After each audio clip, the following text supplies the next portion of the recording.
originally came to Riverside to teach here at UCR. How long have you been a teacher here? I left Stanford on August 13th, 1965. My wife and I put what we had in Volvo and drove to Riverside to start teaching. That was it's been getting close to 50 years. And so once you officially hand off the gavel as mayor in December, you'll be coming back and resuming more of your teaching duties?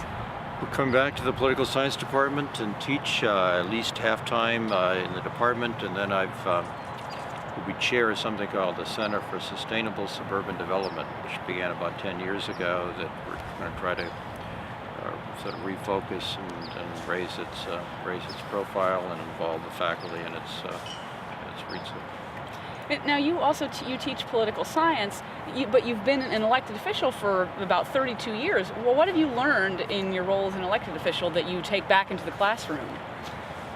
Well, what I've tried to do as a teacher over time is to try to take the ideas and concepts of the classroom and have students look at them in what I've called the real world, the world across the freeway. And one will continue. As mayor, I taught one class a year. It was local leadership in California. We always focused, among other things, on a policy problem. I'm going to teach the same class this winter quarter. We're going to look at bankruptcy in San Bernardino and ask the question, why, what, where.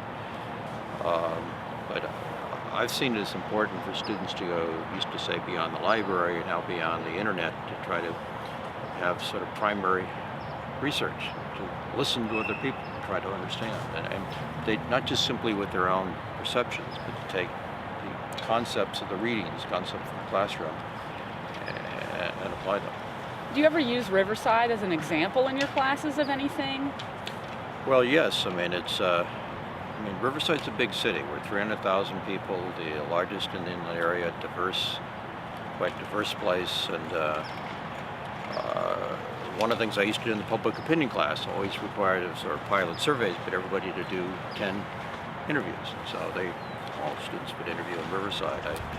I think one of the things that connected me with the city was that I was the supervisor for an intern program. We placed, a rough count of maybe 1,500 interns in the greater Riverside area. And so we not only placed them, I initially talked to them. They had to, we met as a group, but they had to write a journal on what they were experiencing. They had to do a common test. They had to write a paper at the end. We finished with a dinner in my house, but it was a kind of feedback. And for me to deal with the students, I had to try to understand each of these offices where they were interning. And so every quarter there was a new kind of look at what was happening in terms of politics and policy in the sort of greater Riverside area.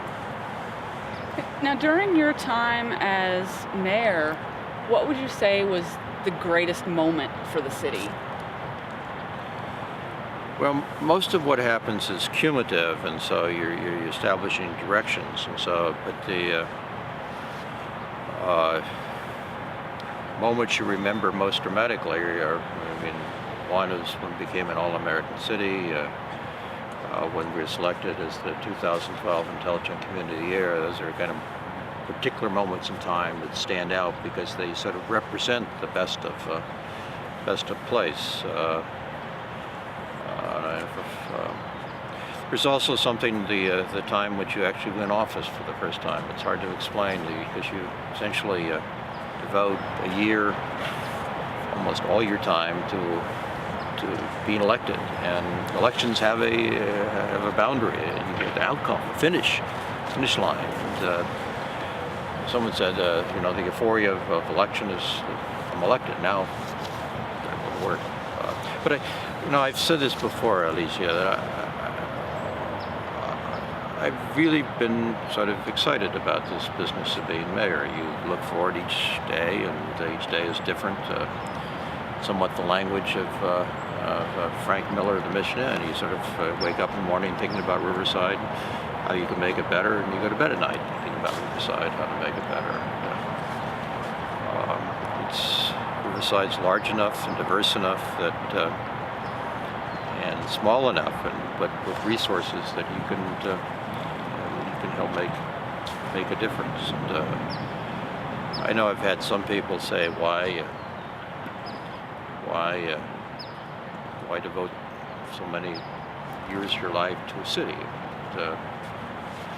Most academics focus on field and not place, but Riverside's an interesting city, and if I was in a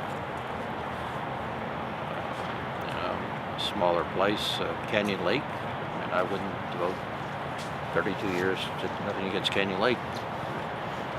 It's not a real city. Riverside's a real city. And then what, during your tenure as an elected official, has been the greatest crisis for Riverside?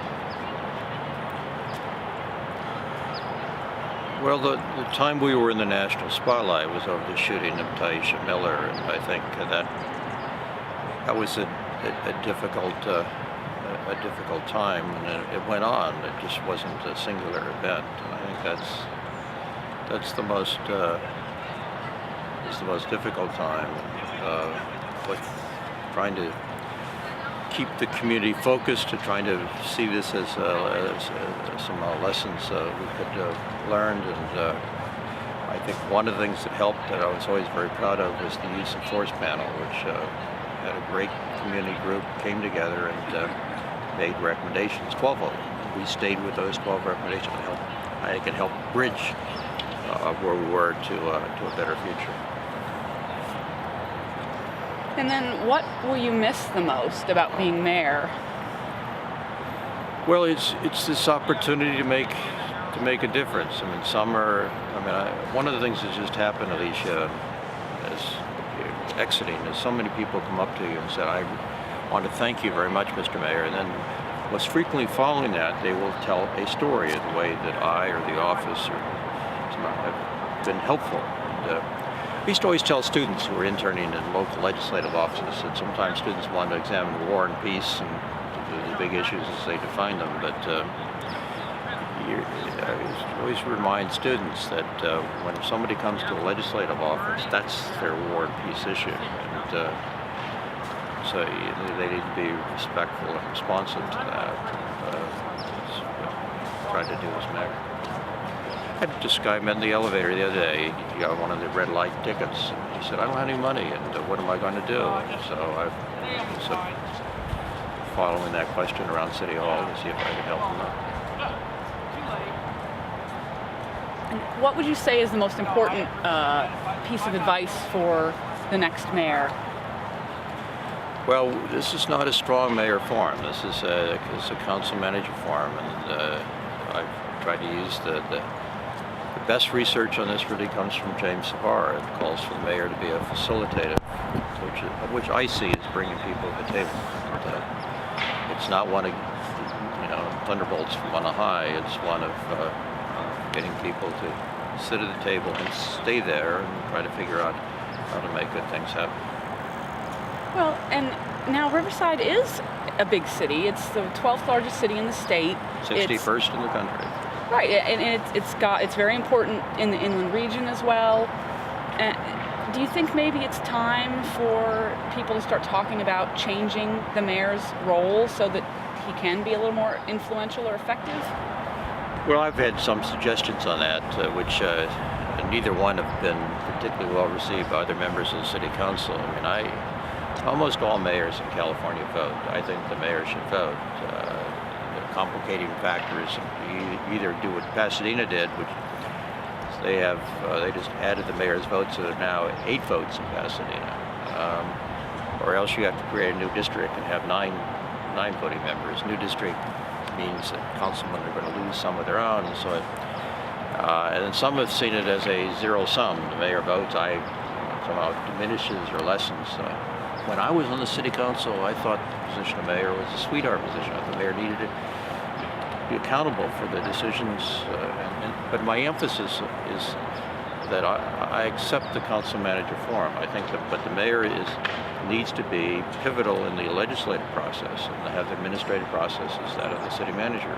So I think the mayor should appoint the council committees. It's a fairly simple change, but I've watched in the South Coast, and if the mayor is skillful, it helps the mayor keep an agenda to keep the council together. And so a lot of times when people retire, they say, well, I'm not really going away, I'm still going to be involved. So what are the issues that you want to continue to be involved in with the city?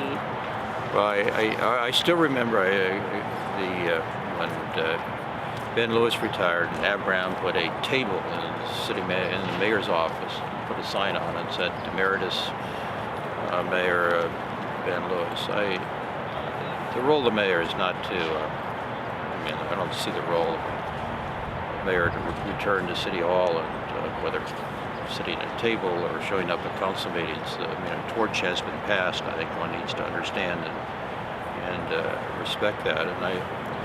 But I hope, as Center for Sustainable Suburban Development, this whole question of what the future of this region will be, and how we can be more sustainable, and try to bring. One of the great disappointments I've had as mayor is the difficulty of bringing the research of the campus to the policy arena, and that translation process is not working very well. And my time I'm going to devote to it, I hope to do something better, have a greater connection between the research of the University of California, which is the best public research university in the world, and what's happening in our region.